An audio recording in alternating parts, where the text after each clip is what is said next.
On today's bonus episode, we have the Set at Christmas classic Batman Returns from 1992.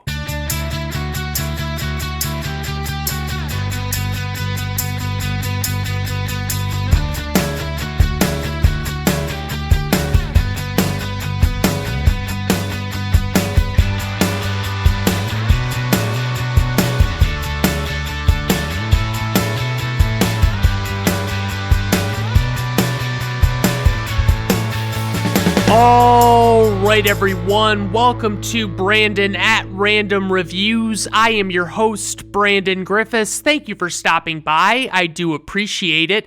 And today on the show, like I said, we're just going to be covering one movie, and that is Batman Returns. And it is the sequel to the 1989 film Batman, which also starred Michael Keaton and was directed by Tim Burton. And I would love to share with you my first experience with this movie. So I went and saw it at the Pines Theater in Houghton Lake, Michigan. And basically my grandparents took me and my sister Michelle and my cousin Rob to go see this movie. And I don't think they knew what they were in for when they decided to do this, but I was so into Batman at the time, and obviously I am now, but it was like I was really getting into it, and I had that little kid energy about it, and it was like, you know, I wasn't going to get talked out of going to see Batman Returns. Like, it wasn't going to fucking happen. They were never going to be able to talk me out of it. Why bother? You know, it's just take the kids to go see it and hope for the best. And so obviously, you know, it became pretty clear during the movie. It was a very dark tone, and it had a lot of adult themes and adult situations that were just playing out on screen. And it was like, holy shit, this is not really for kids. I'm sorry, but it's not really for kids at all. And as I watch it today, I firmly believe that that's the case. It is not a family-friendly movie at all, and it's unfortunate, but it is the truth. I mean, whether you love it or hate it, I think you should be able to agree that it's got some pretty adult things in it. So I guess we'll just kick it right off. It was released on June 19th, 1992. Obviously, as I mentioned, it's a set at Christmas movie. This was a big thing in the late 80s and early 90s that they would release a movie that was set at Christmas, and they would come out with it in the middle of the summer, and it was like, why are you doing this? You know what I mean? What is the point of this? So the movie was directed by Tim Burton, and honestly, with Tim Burton, if it's not Batman, I'm generally not a fan of his. I don't really care for much of what he's done. He did the movie Beetlejuice, which actually also starred Michael Keaton, and that was before Batman even came out. And that was kind of what led to the controversy of Michael Keaton being cast as Batman, was because a lot of fans didn't really think that Michael Keaton could do anything other than comedy. And I will say that they were wrong about that. Then, you know, he also did Pee-wee's Big Adventure, which I haven't watched it in, 30 years probably, and I don't need to go back to that. I don't need to remember that movie at all. It's just not my cup of tea. You know what I mean? Like, I see what it's all about, and I just think to myself, nope, no fucking way I'm going to enjoy that as an adult at all, because I don't think I enjoyed it as a kid either. So Tim Burton also made the movie Edward Scissorhands, and that one always perplexed me because I didn't really think it was a good movie, but it was so bizarre. It's like this inventor makes a person, and one of the steps in the process of making that person is to give them scissors for hands, and that's the logical progression for that inventor. That's the step before getting real hands. Like, why? What benefit could that possibly have? I never understood it, and I haven't seen it in so long that now it's like I don't even want to know. I don't even need answers to that question. And Tim Burton also made The Nightmare Before Christmas, and he did the story and the characters in that movie. He didn't actually direct it or any of that stuff. He was basically just the big idea guy, you know?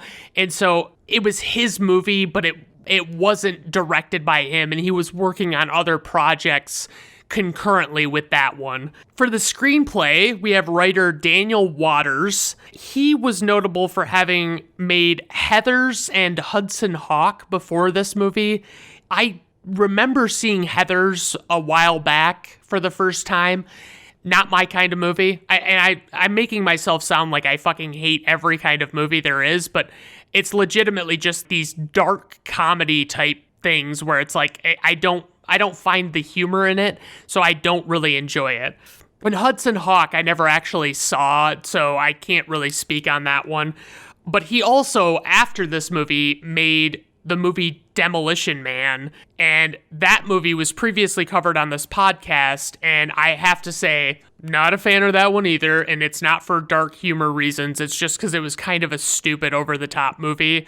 But it wasn't like the worst movie I'd ever seen or anything. But aside from the other movies that he'd worked on, Burton selected Waters because he didn't have an emotional attachment to Batman overall.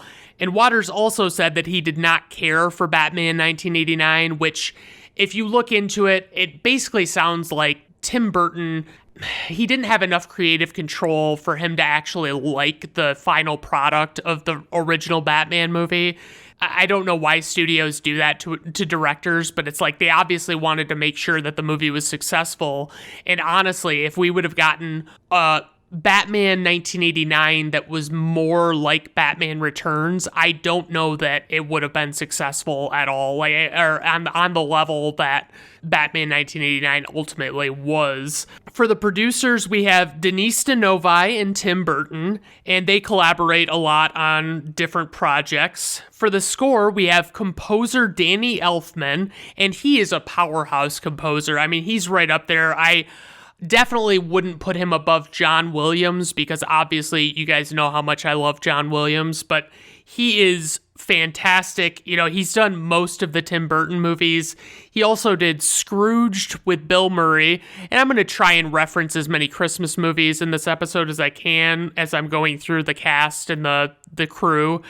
He also did Mission Impossible, the original Mission Impossible. He did Spider-Man from 2002, that's the one with Tobey Maguire, and he did Men in Black, among many, many others. He's been credited as composing a lot of different scores. So for the cast, we have Michael Keaton, and he plays Bruce Wayne / Batman. And he was obviously in Batman 1989, that goes without saying, but he was in Night Shift in the 80s, and most notably from that movie, there is a bit that I would, at the very least, YouTube. I mean, you don't really have to watch the whole movie, but he has this bit about feeding the mayonnaise to tuna to, like, cut out the middleman in the process of making tuna salad or whatever. And it's pretty funny. It's pretty stupid, but it's funny. And he also was in the movie Johnny Dangerously, which is just a silly all-around movie that I really enjoy, and I had to buy it on DVD because it's actually, I don't think, available on streaming services or just to purchase digitally. It's just not available. It's one of those random movies that just happens to not have the rights or whatever, and they can't actually sell it digitally. And then he was in Beetlejuice, which is, as I mentioned, I'm not a huge fan of Tim Burton movies, so I didn't really care for Beetlejuice, and he's the star of that movie, but he's like barely in that movie at all. Like, he's in it for like 20 minutes, I think, if I remember right. Michael Keaton was in the movie Jack Frost, which is the Christmas movie from his list, and my goodness gracious, that is about a dad that is a musician, and he dies in a car accident during a blizzard and comes back as a snowman, and I can't tell you how dumb the movie is, and it's just not good, basically. And then he also did, you know, last but not least, I'm only doing a select few movies for each of these actors, but he did the movie Spotlight, which is about these journalists that uncovered the whole child abuse in the Catholic Church and things like that, and so it's about that story. and it's very interesting. It's a very well-made movie. It's got a great cast. I really like it. So next up, we have Danny DeVito, who plays Oswald Cobblepot / the Penguin, and he was in One Flew Over the Cuckoo's Nest, which is a great one. It's a classic. I absolutely adore that movie. It's very interesting. It's very unsettling to watch for sure, but it's definitely worth your time. He was in the movie Twins with Arnold Schwarzenegger, where basically Arnold Schwarzenegger plays this straight edge guy that was basically raised in a lab, and Danny DeVito plays his biological twin who looks like Danny DeVito and is basically a scumbag, and it's pretty fucking funny. Like, it's a pretty amusing movie. I really enjoyed it. He did the movie Matilda. He plays Matilda's dad in that movie, and he actually also directed that one, and that one's just a favorite of mine from my childhood. I just really enjoyed that. You know, I loved the story. This girl gets, like, telekinetic powers, and it's just very cool. It's a great movie. He was in Deck the Halls with Matthew Broderick, and that is one of the all-time worst Christmas movies I've ever seen. It has almost no redeeming qualities whatsoever. I cannot suggest that you avoid that one enough. And obviously, you know, Danny DeVito is a series regular on It's Always Sunny in Philadelphia, and he's great in that show. And I really don't feel like Danny DeVito gets the credit for being a great actor that he deserves because of presumably like his appearance, you know, just because he's got this really short stature, and he's not like a Hollywood leading man type, so it's like he kind of gets brushed aside, I feel like, and that's not really fair. So next up we have Michelle Pfeiffer, who I have noted here is hot, and she plays Selena Kyle / Catwoman, and she was in Grease 2, which is a vastly inferior sequel to the original Grease, which I really enjoy, as you probably already know because I previously did an episode on it.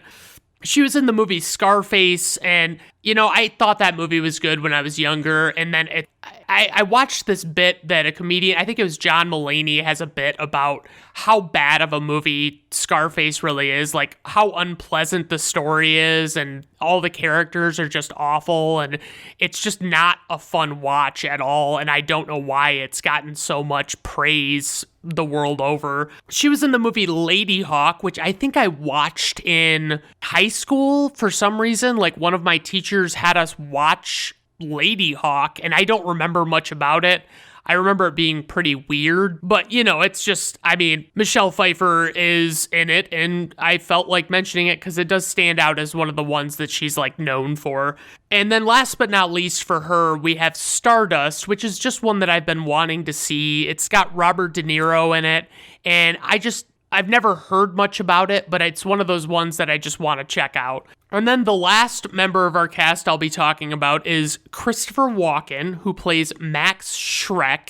He was in The Deer Hunter, which is by far one of the most depressing movies I've ever sat through.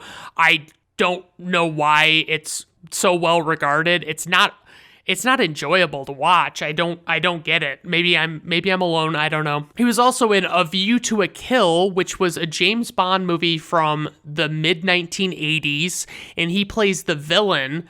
And that was actually the last one that Roger Moore did as James Bond.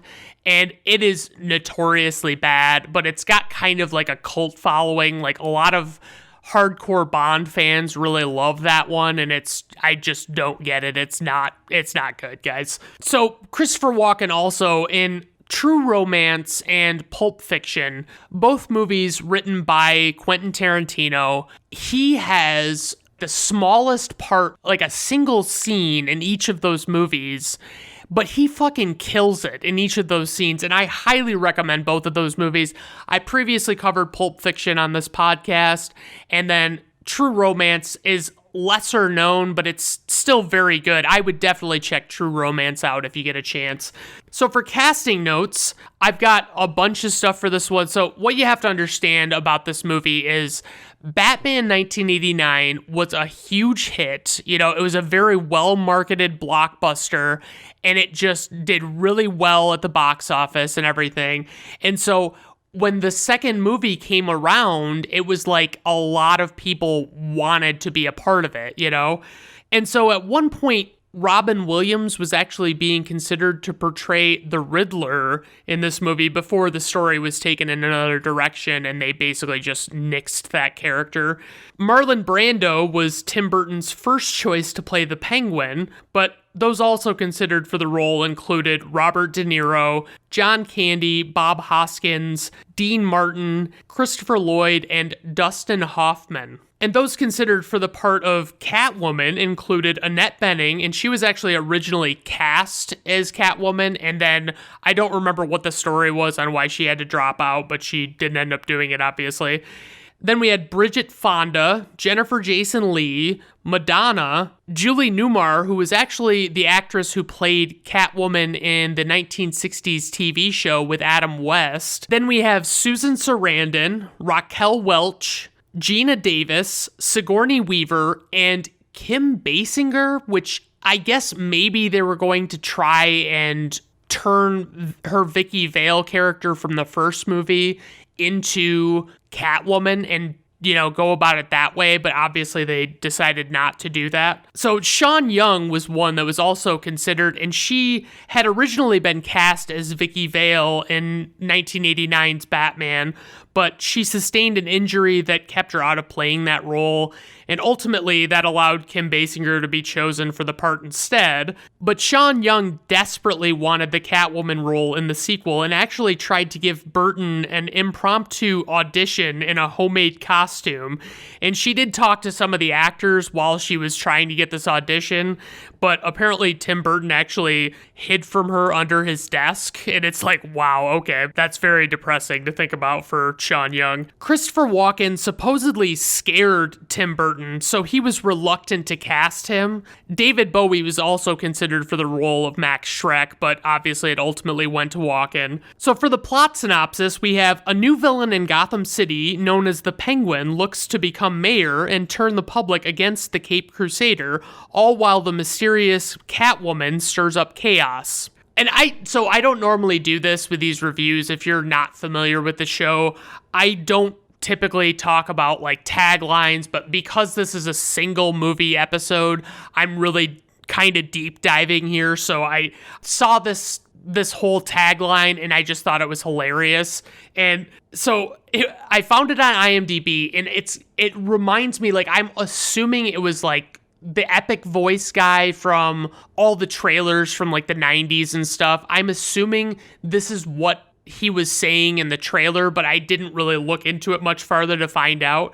But what it says is, from the sewers of Gotham, a new villain emerges. From the rooftops of Gotham, the perfect enemy comes to life, and the only one who can save the city is a creature of the night.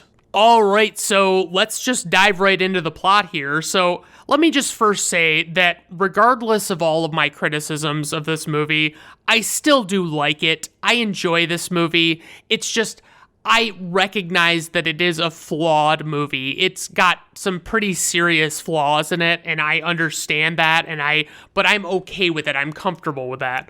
So the opening shot of this movie, the mansion, the snow coming down, the score, and as soon as you see it come on the screen, it's like, you know, it's going to be an entirely different movie from Batman 1989, like just way fucking different. But that being said, it is very beautiful, and I gotta say, Tim Burton really knows how to do some dark visuals. Like, he has a really good knack for it, you know? I guess, you know, that's just his big thing, is it's like he really sets up these cool shots, and I love it. So I guess I would say, you know, as this movie opens up, this entire sequence that we start with it's basically just really hammering home that this penguin is a monster. You know, it's just like, oh, he's horrible. It's just, you know, it's like we hear the woman giving birth to him and screaming, and then it's like the parents are standing and, you know, sipping their drinks, and they're, you know, smoking, and the penguin's in the little cage behind them, and he, you know, the penguin grabs the cat that's wandering around and stuff, and and fights with it inside the cage, and you never see this penguin baby at all because obviously it probably would have been pretty hard to accomplish, like pulling off a baby penguin creature that didn't look ridiculous. So it was probably a good call to leave him off. But so basically these parents are watching this baby and what a monster it is, and they just kind of exchange glances, and they're like, all right, we're gonna get fucking rid of this kid, you know? And so they put the baby in this baby carriage, and they go for a walk in the park, and they come over this bridge, and they take the basket off the carriage, and they just throw the basket into this river, and they just basically let the penguin ride down the river and, you know, come whatever may, you know, it's basically, but it's like, it's so weird because there's like a Moses allegory here, and I don't really understand why there's a Moses allegory, because it's very reminiscent of the Moses story, you know, this floating basket raft thing, you know, it's like, it's very weird to me that they went in that direction. And, you know, as we see, you know, basically this river empties into a sewer, and we see this penguin baby in this basket riding in the sewer. You know, we get the opening credits, and we get a showcase of Danny Elfman's score, and it echoes the Batman 1989 score, but it is wholly different. It is an entirely different score. I mean, it's got some of the same themes, but it's not the same score at all. So the penguin baby gets to the end of the sewer, and the basket comes up, and it's like, you see that there are these penguins that are greeting it, and I guess we're to gather that these penguins just like fucking raise this baby. Is that what I'm supposed to get? That they're gonna raise a human baby, and that's what I'm supposed to be taking away from this? Okay. So it comes up and says that it's 33 years later, and based on what the penguin looks like, it must have been a rough fucking 33 years. I mean, Danny DeVito was 48 years old when he shot this movie, and so it's like, he already looks like he's 48, and then on top of that, they have all of this grotesque makeup on him, you know, to look like the penguin. And it's just, why did they make it 33 years? They really had no logical reason to have it be that specific amount of time. It doesn't really add up to me. So we see Gotham City, and basically, I do want to point out, so there's a commentary available on YouTube that Kevin Smith and his friend Mark Bernardin did, and it was like, basically just a walkthrough commentary. Like, you start playing the movie and you start playing the commentary, and you can listen to it while you watch Batman Returns. And Kevin Smith is a lot smarter on movies than I am, obviously, because he's a filmmaker, but he's also a lot smarter than I am on Batman. And so it's like he notices stuff and he points out stuff that it's really interesting. So I would take a listen to that. But he talks about, most notably, what stood out to me was he pointed out how there are so many of these big scenes in this movie that should have had these huge fucking crowds, and they had nobody. They had like maybe a quarter of the amount of people for extras that they should have had for these scenes. And it's clear that they pretty much probably slashed that budget in favor of doing some other thing that they wanted to do in the movie. But it's just, it looks really weird. There are just nowhere near the amount of people in Gotham City that we would expect there to be in a big city like Gotham City. So we see Alfred talking to this guy who's selling newspapers, and, you know, this guy selling newspapers, the front page story is this hideous penguin man lives in the sewers, and, you know, Alfred just dismisses it as rubbish. But we get this really cool shot panning from Alfred to Shrek's department store, and then it pans up really quickly to the offices and the meeting room above Shrek's department store, where Max Schreck, is Christopher Walken's character, is meeting with the mayor.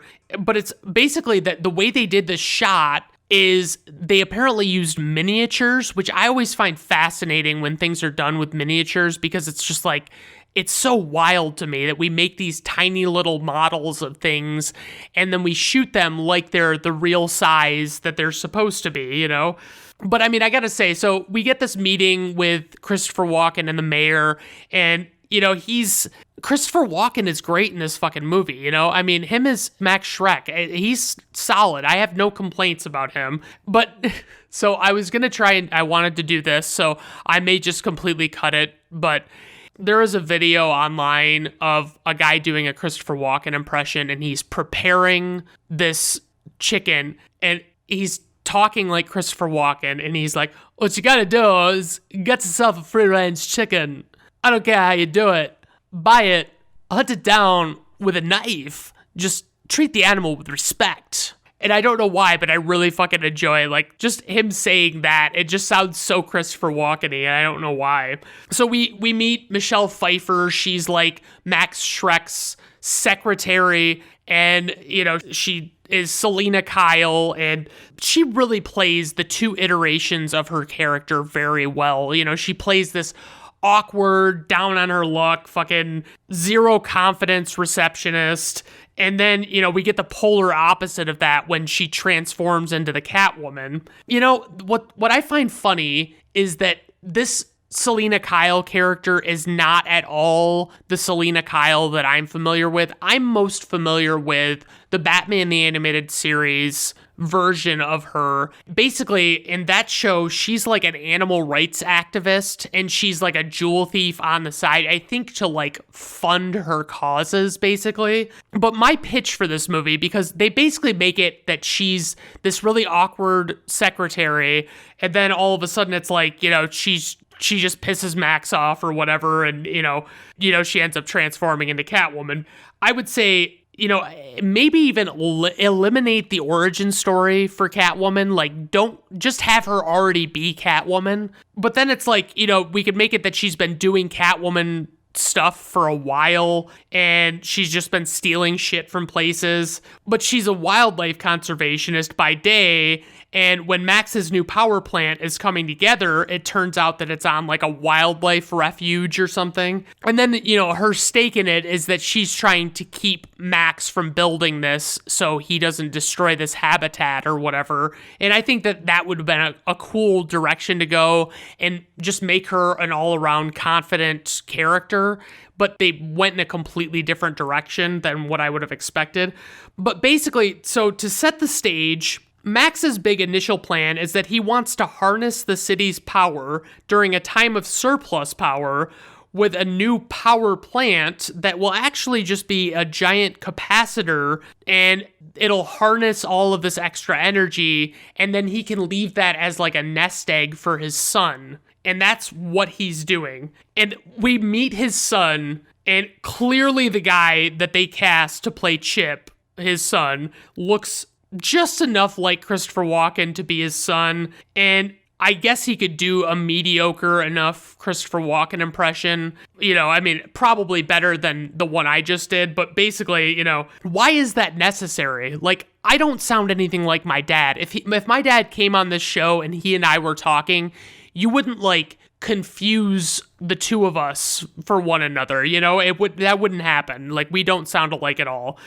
But I like that they're supposedly up in this room, still having meetings. It seems like it's pretty fucking late, and basically, Max is supposed to be giving a speech at the tree lighting ceremony that's going on already, and he's not already down there, and I'm just all right, whatever, do what you gotta do.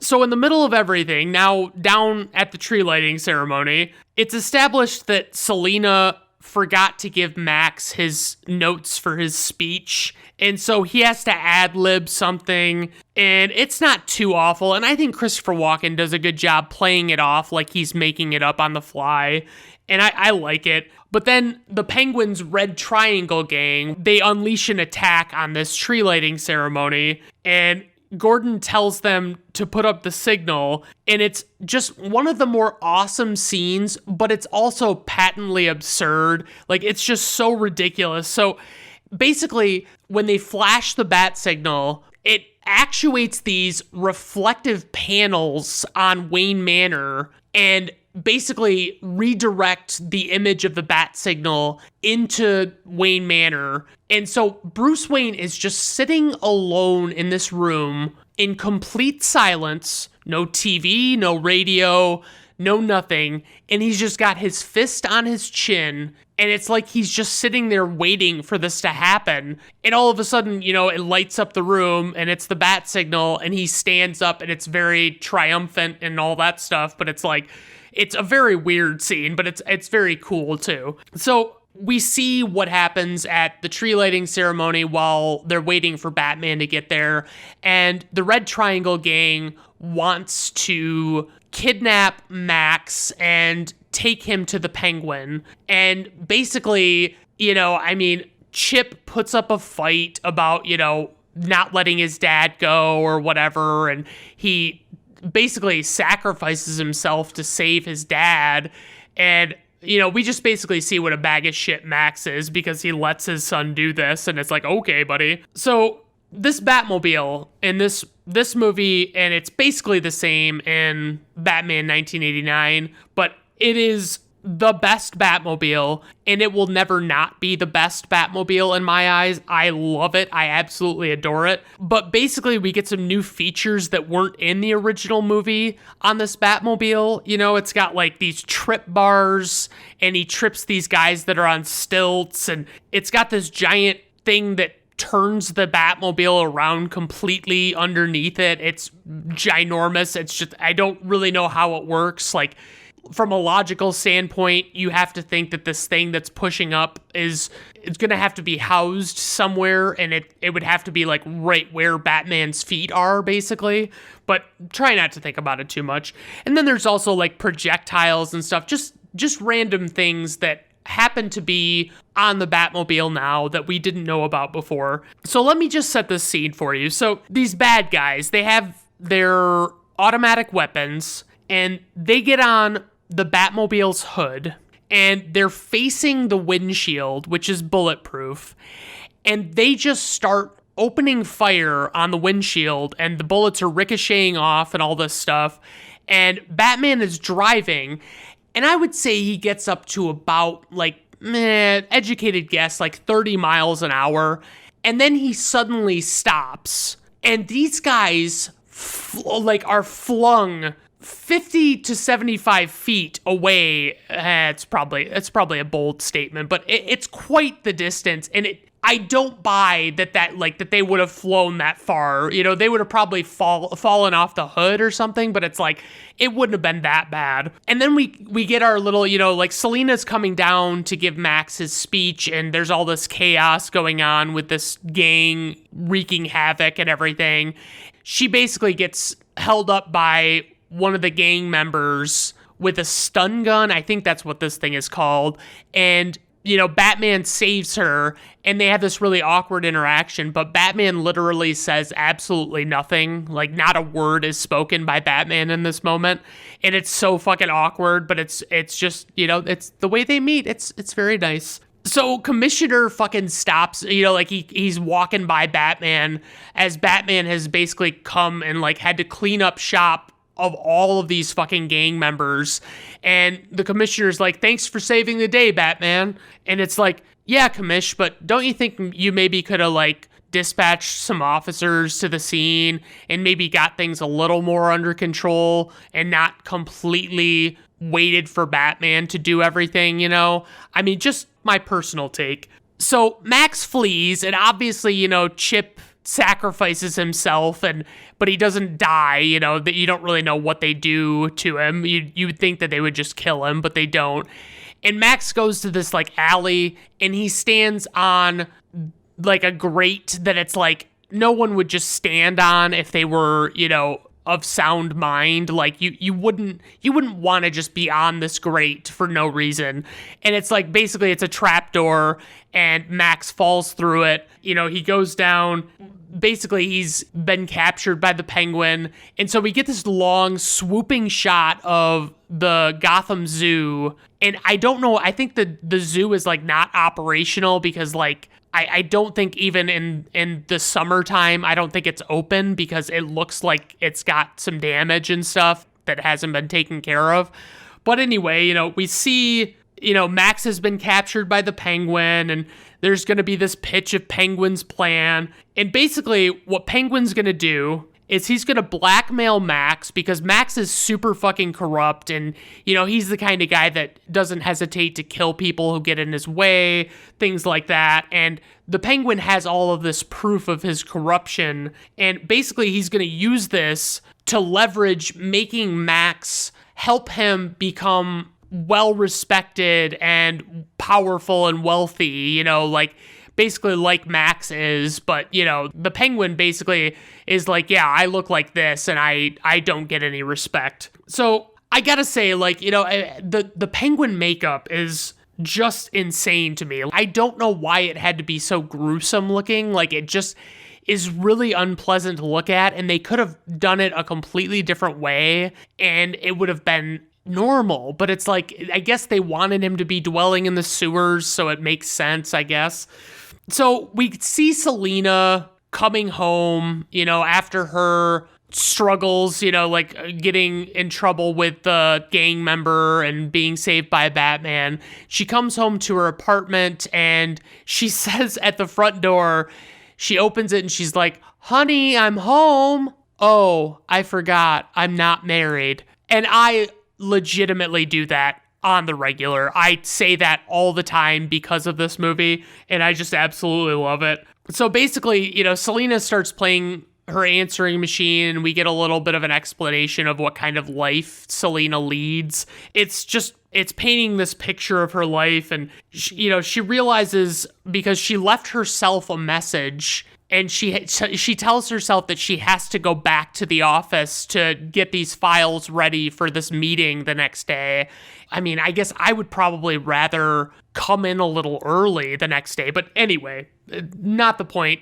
Definitely not the point. So, she has to go back to the office, so she goes back, and she's all pissed about it. And so I have to commend this movie. They don't waste any time with these villain origins. Obviously, we get the Penguin, immediately. And then within the first 20 to 30 minutes, we have the Catwoman, And so basically, Max is coming back from, having his conversation with Penguin, and he sees that Selina is there, and she's looking through these files, and basically, she says that she got these files ready for him, and that she also opened these protected files. And he's like, "Protected files? You don't say," basically "I'll be," "What on earth made you do that, Selina?" And I do wonder, why would you do that? Why would you, if you see the way Max behaves and things like that, he's an unsavory kind of guy. He's not up to any good. So it's what on earth are we talking about here? You know what I mean? I really, I don't know why she does this, but basically Max pushes her out of a window for basically finding out too much about Max. And it's a really cool shot the way they do it. They have her fall out of this really high window, and she hits multiple awnings or overhangs or whatever, and just plummets to the earth. And she lays there on the ground, pretty much dead, I guess.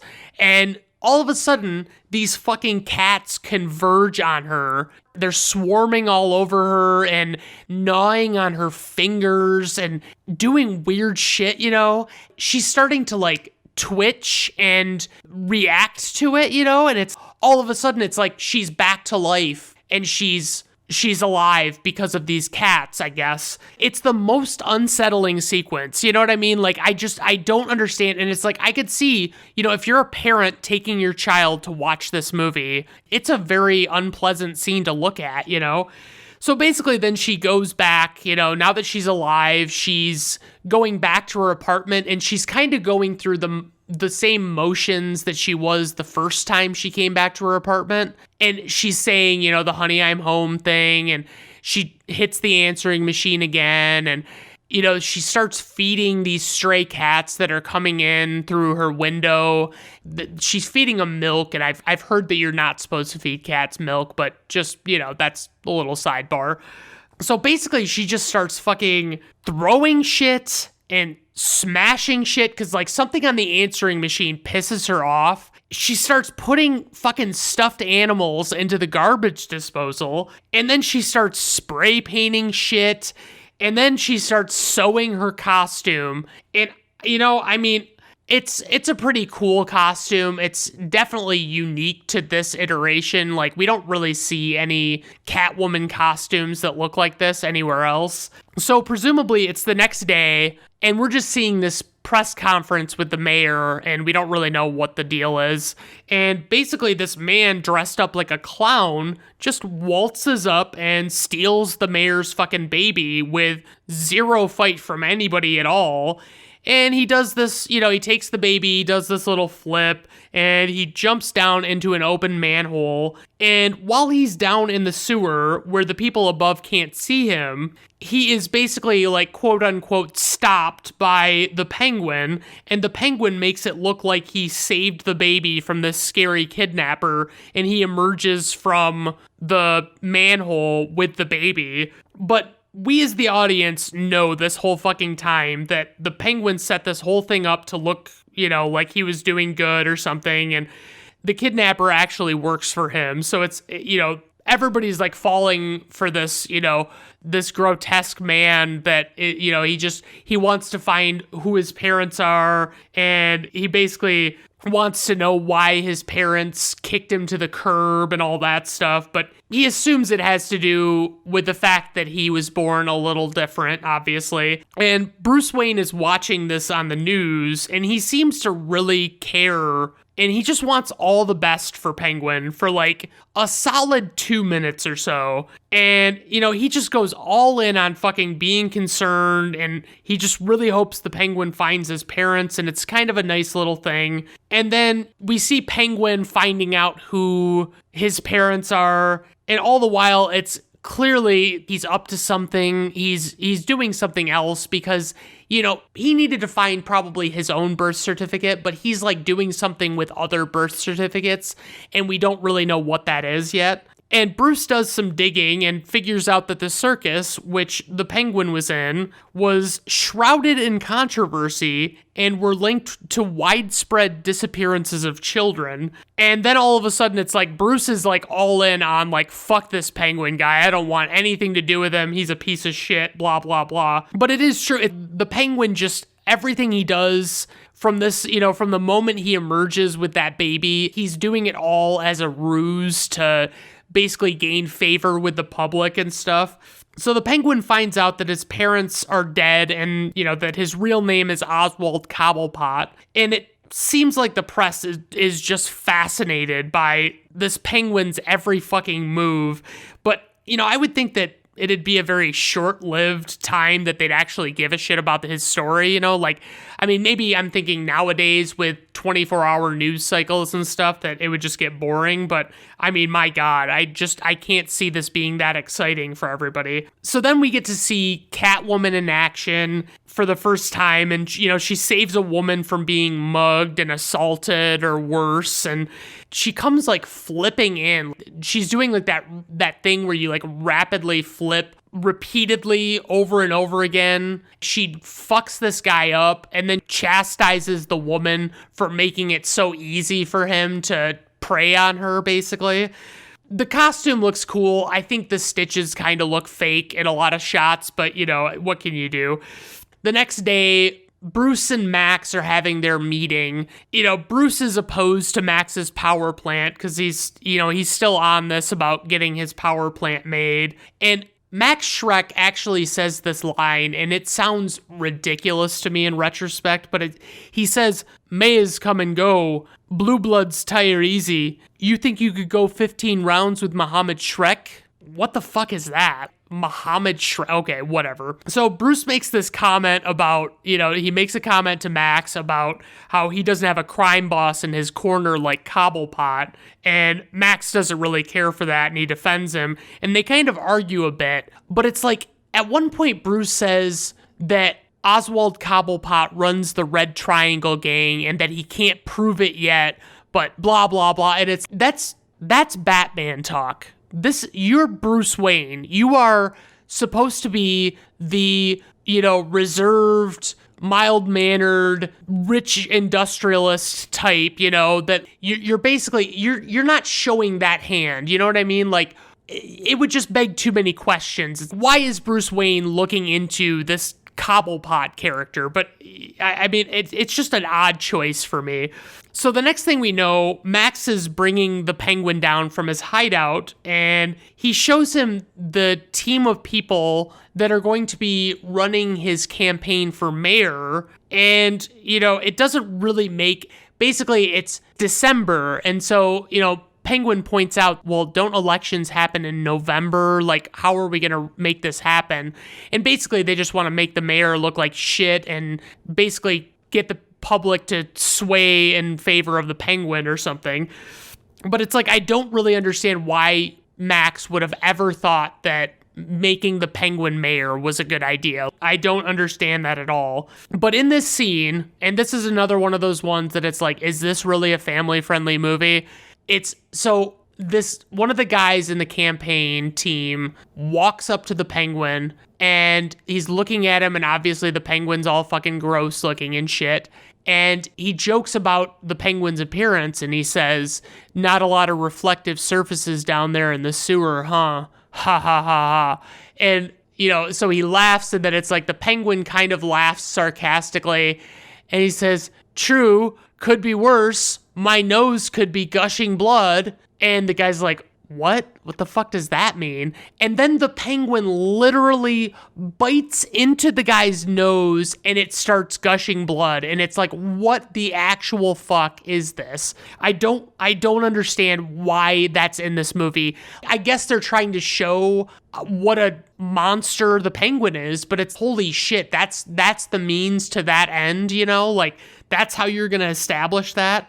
But I just, I can't believe that would have ever upset parents or anybody like that, I mean, why wouldn't they want their kids seeing some guy get his nose bit off? So basically, also in this scene, we get this underwriting narrative of the Penguin being extremely horny, and he makes eyes at this woman on the campaign team and makes some lewd comment or whatever. What is, why does he have to be horny on top of the fact that he's a monster? So the next thing we know, the Red Triangle Gang is rioting and creating destruction in Gotham again, and Batman tries to break it up, and he has this remote control batarang that's really cool. Like, it's got a little screen on it, and he can configure where the bad guys are and just throw the batarang, and it simply hits each of them in sequence. But what he does is, so he comes across 4 bad guys.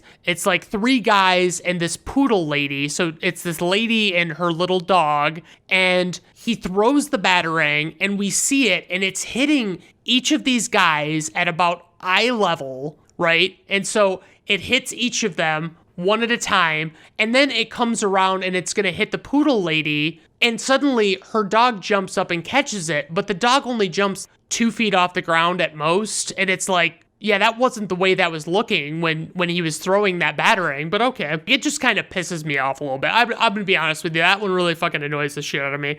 So then there's just, all of this chaos, and it's important to note that Batman has already killed, he kills in this movie, and it's important to understand the whole Batman doesn't kill thing, because Batman is, I don't know how evenly that was portrayed in the comics. I don't know if Batman really didn't kill, or if it was just very unevenly enforced as a rule for him.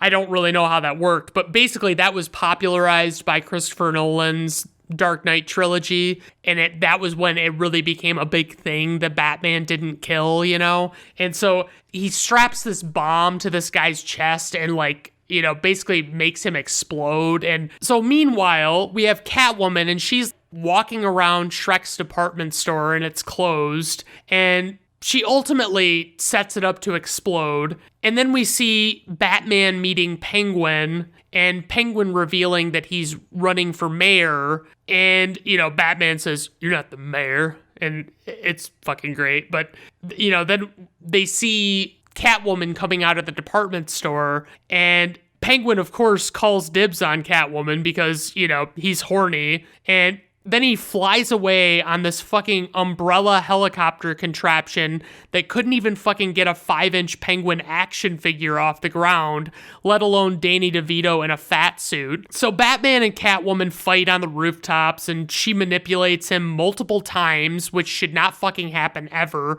At one point, after violently fighting him for a very long time, she stops and says, "How could you? I'm a woman." And Batman's like, "Oh, I'm sorry." And then she fucking, gets the upper hand again. And Batman's not falling for that shit. I'm sorry. Maybe I hold him in too high of a regard, but it's just, I think Batman would be smarter than that. And then she stabs him with one of her finger poker thingies that I don't really know what it is. She puts them on the tops of her fingers, and maybe they're used for sewing. I assume they have another purpose, but I don't know what that is. And, so she pokes him, and then he, kicks her into this very conveniently placed truck full of kitty litter. So that is literally the halfway point of this movie. And oh my God, I cannot fucking believe how much I'm talking about this movie. All right, so Penguin goes to his hideout, and he finds the Catwoman is there,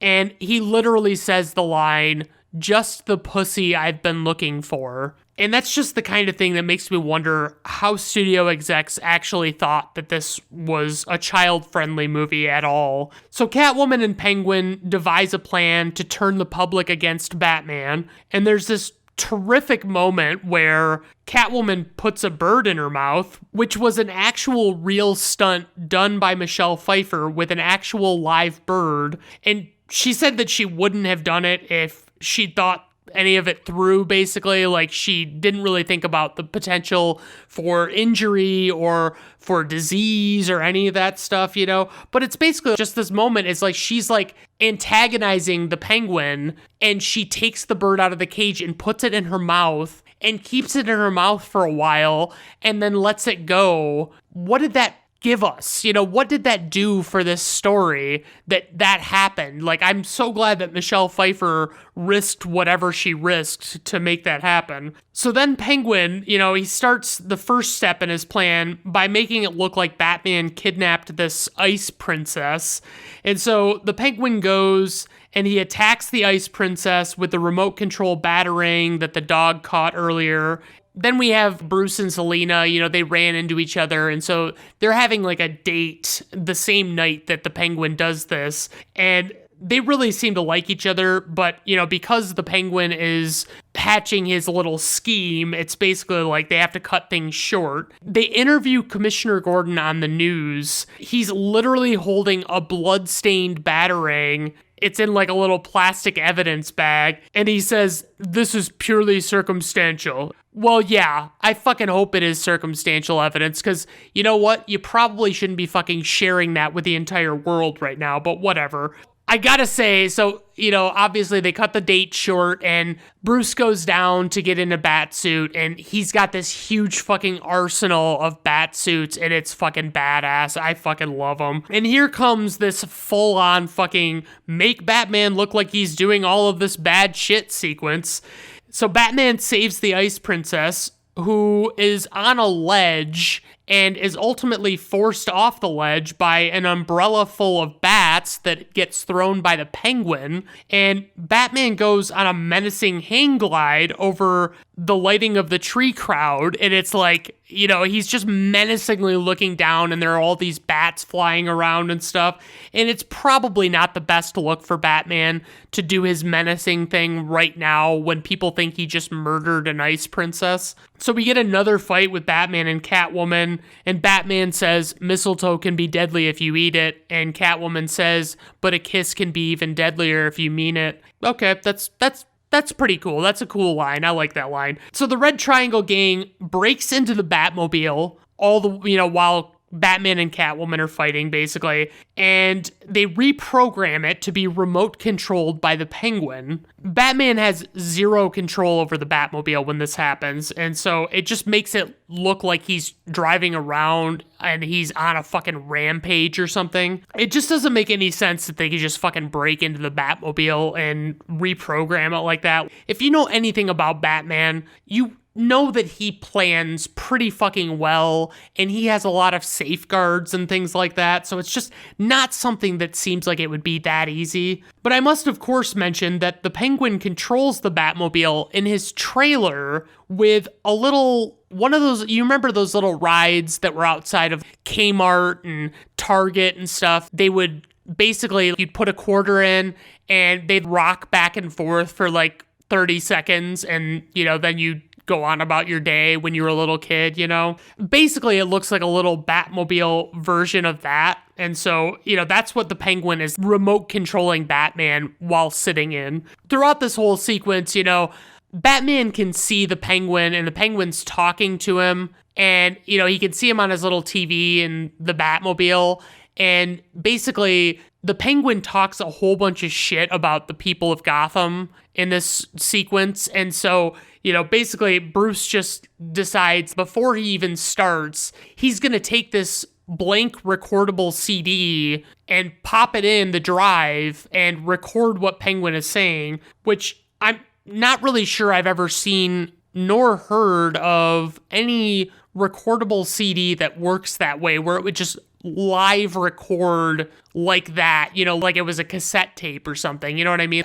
Definitely cassette tapes do that, but I've never seen any kind of thing that has that function, So, I guess I'll just say that is the burden of using technology in your movie at a time when most people don't know how it works, and you just kind of try and exploit their ignorance or whatever, and then basically it just gets found out years later that it's like, oh yeah, that didn't really make much sense. So Batman finally gets it figured out, and he removes the transmitter that's allowing the Penguin to remote control the Batmobile, and he somehow punches through the floor pan of this Batmobile. Again, I'm not buying it, but okay, all right, he's punching through the fucking floor pan. That's not at all hard to do. So there's this moment where Batman has to make it through this tiny gap between these two buildings, and the most convenient feature on the Batmobile emerges in this moment where Batman can detach the sides of the Batmobile, reducing the Batmobile to just like a small little tube,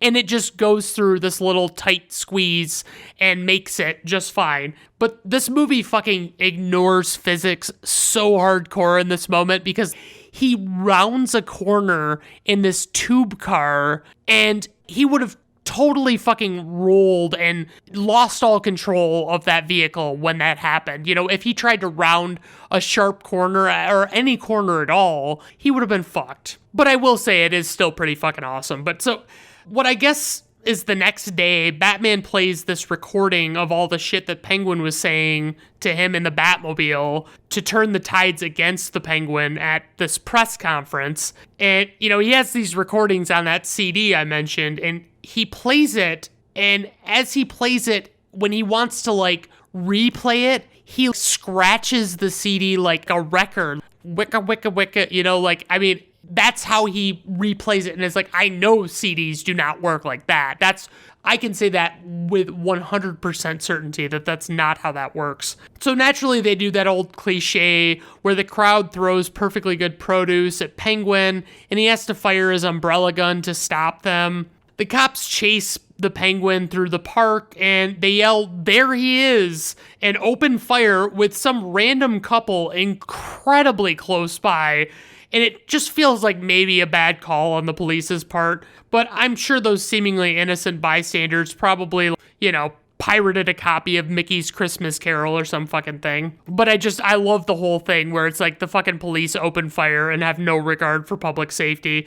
So there's this moment where Bruce is working on the Batmobile, and Alfred comes to him asking how he should RSVP to this party that is clearly that night. And it's like, did they just send you the invitation, or are you really RSVPing to a party the day of the party. What good is that? You might as well not even RSVP at all, you know? I mean, what is the point in that? You know, Bruce goes to it because he thinks Selena might be there. Basically, he gets there and it's a costume party. And it's always the same in movies. There are always people that aren't in costumes, and that's normal. But everybody who's in a costume has this really over-the-top, very professionally done costume that looks way too fucking good.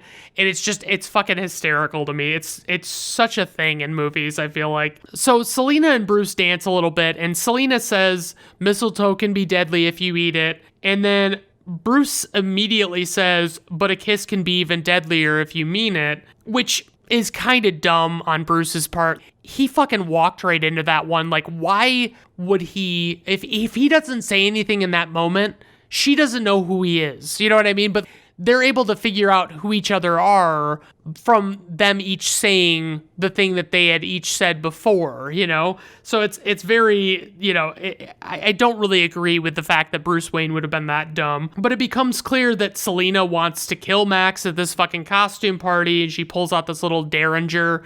But Bruce is obviously not a fan of this plan. And Penguin crashes the party in his giant duckmobile, which, oh, did I not mention that? The Penguin has a giant duckmobile that he rides around in and is not at all ridiculous. So Max convinces Penguin to take him instead of his son Chip, and the gang is going around at the Penguin's behest, and they're kidnapping a bunch of the firstborn sons of Gotham. And the ease with which the gang kidnaps these children is kind of insane. But naturally, Batman catches them and sends the Penguin a letter to be delivered by a monkey, because what else would he have done? The Penguin gets pissed that his plan fell through with the firstborn sons, and he just goes a little bit overboard reacting to that. And basically, Penguin just decides that killing all boys and girls instead of just the firstborn sons is now his plan, because he says, and I quote, "The sexes are equal, with their erogenous zones blown sky high." Yeah, that's in this movie. They actually say it out loud. I can't believe parents didn't fucking like that. So anyway, the plan is to send this fucking army of penguins out into the middle of Gotham City with remote-controlled rockets strapped to their back to blow up the whole fucking city and kill everyone. And it's actually a little unclear. It would appear that maybe the penguins themselves are somehow remote-controlled, or maybe they're well-trained or something, I don't know. But we get the Bat ski boat, which makes its only appearance in this movie. It's, you know, we don't see it in any other situation for Batman and other movies or comic books that I know of. I mean, it functions only as something that would be able to be a boat in the sewers. And, you know, it's got these cute little penguin blips on the radar screen and shit like that. So, you know, it's pretty nifty. But conveniently enough, with no trouble at all, you know, Penguin's got these penguins that are remote controlled to go into town, and they're going to set off these rockets. And oh, wouldn't you know it, Alfred can just reprogram them and foil the plot to bomb the city. No big deal. So he turns them all around and sends them all back the way they came. And Batman gets to Penguin near his hideout, and, you know, there's a big close quarters fight between the Batman and the Penguin. And the Penguin thinks he has the upper hand, but Batman reveals that he actually has the remote for the penguins, and he sets the penguin rockets off. And it's just this all-out fucking onslaught of the penguin hideout, and like it's basically this abandoned habitat in the Gotham Zoo or whatever. So Max is actually still captive, you know, in a cage in the penguin's hideout, and he's trying to escape. Basically, the whole place is falling apart. And he actually tricks the monkey that delivered Batman's letter into giving the keys to him for the cage, and so he's able to get out. So Selena shows up and she confronts Max, and she intends to kill him, clearly, because she fucking hates Max. He's the one that pushed her out of the window. But there's this whole big thing about her having 9 lives, because I guess it makes it a little more interesting for some reason.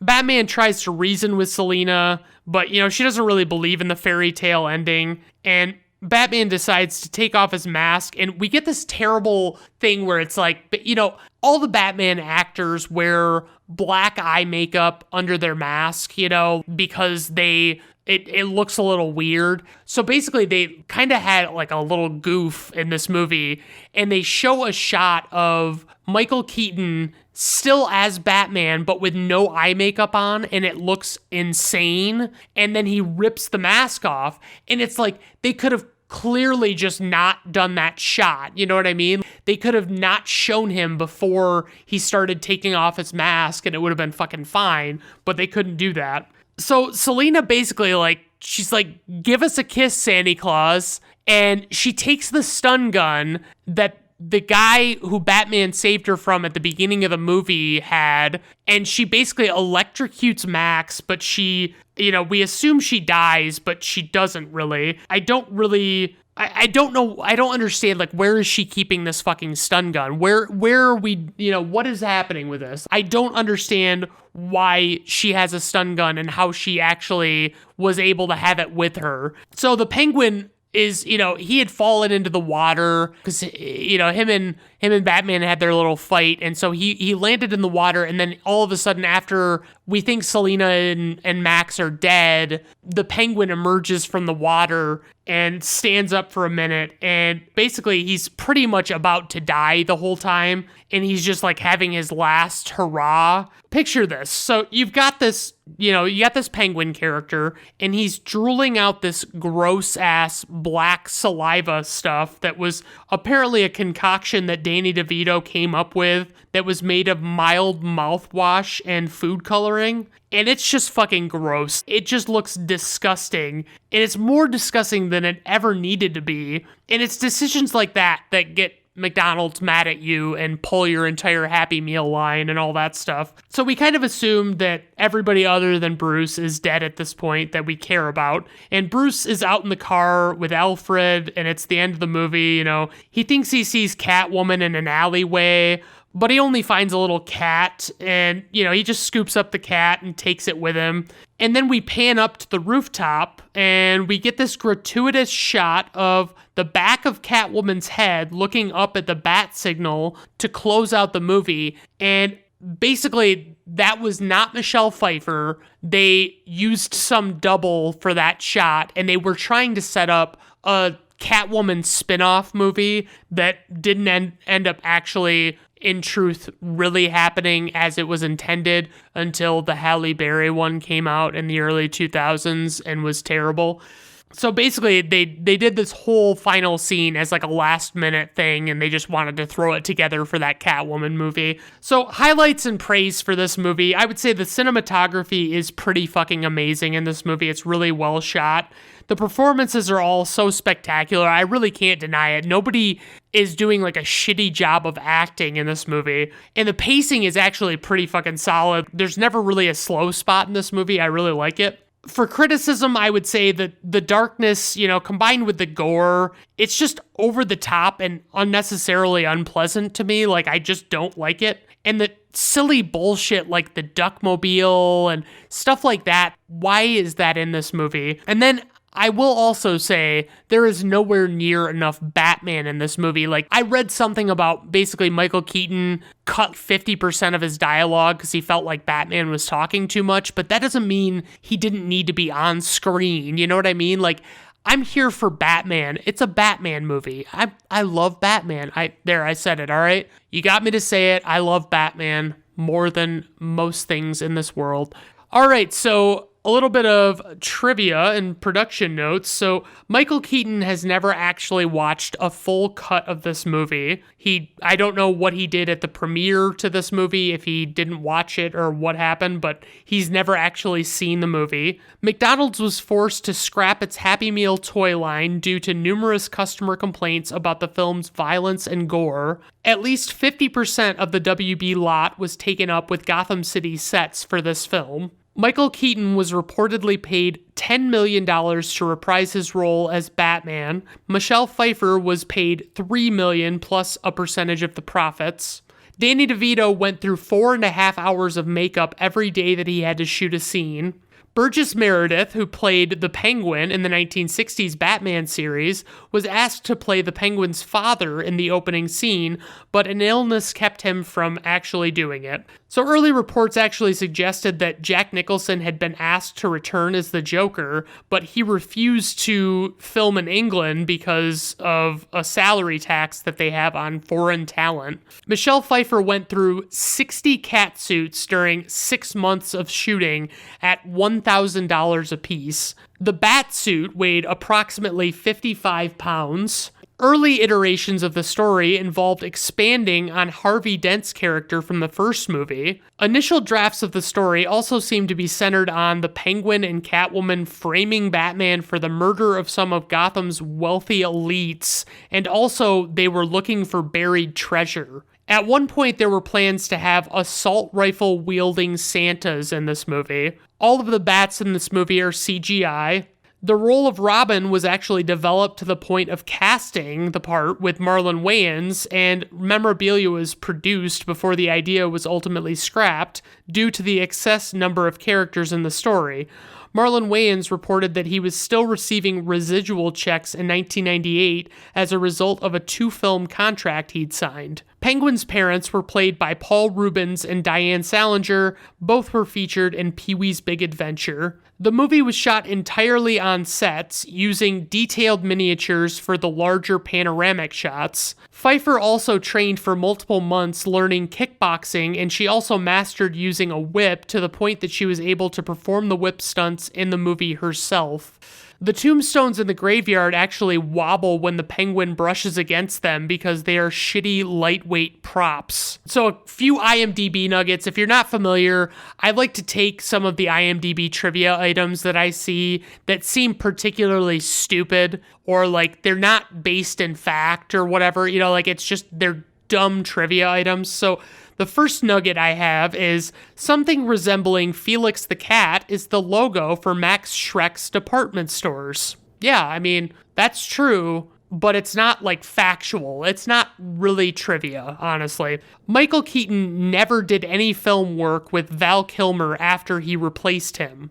But there are like no notes about the fact that like they hadn't worked together before that I know of, and we don't know if Keaton actually refused to work with Kilmer or if it just happened that they didn't get an opportunity to work together. It's just, I don't really believe that just because Val Kilmer took over the role that there was some like bad blood there. The Penguin, raised by penguins, knows how to talk and read. The movie never mentions who taught him these, as penguins can't teach such things. Wow. Okay, so moving on to info and ratings, we have a runtime of 126 minutes, a budget of 50 to 80 million, somewhere in that range. Opening weekend, 45.7 million. Worldwide gross, 266.8 million. IMDb rating, 7.1. Rotten Tomato critics score, 80%. Rotten Tomato audience score, 73%. Personal rating, 4 out of 5 stars. I still enjoy it. It's just I know that there's a lot of stupid shit in this movie, and I have to point it out because that's my job. That's what I do. All right, everyone. Well, I appreciate you tuning into this nice bonus episode. It's an extra long one for you. I really didn't realize I had that much to say. But anyway, I appreciate you tuning in. If you're listening to my podcast for the first time, give some of the other episodes a listen and see if you like anything. I'm always open to requests or suggestions or things like that. I have a Facebook page that is Brandon at Random Reviews. I am on YouTube as Brandon at Random Reviews, and I am on all of the major podcasting platforms. So please don't hesitate to give my other episodes a listen. Thanks for tuning in. Have a good day. Bye now.